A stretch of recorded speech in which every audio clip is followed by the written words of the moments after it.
ఒకసారి బెండకాయ కూర ఎలా చేశారంటే ఎవరైనా చాలా ఇష్టంగా తినేస్తారు. బెండకాయ కూర నచ్చని వాళ్ళు కూడా ఇలా చేసి పెడితే తినేస్తారండి, అంత బాగుంటుంది.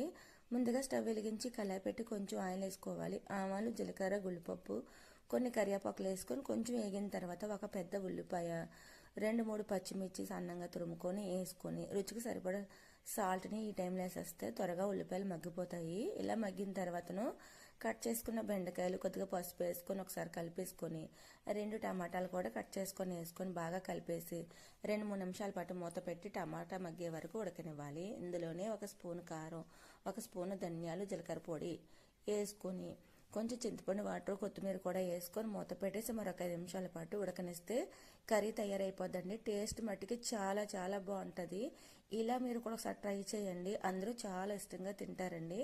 ఫైనల్గా కొత్తిమీర వేసుకొని సర్వ్ చేసుకోవడం. ఓకేనా ఫ్రెండ్స్, మరిన్ని వీడియోల కోసం మన ఛానల్ సబ్స్క్రైబ్ చేసుకోండి. బాయ్.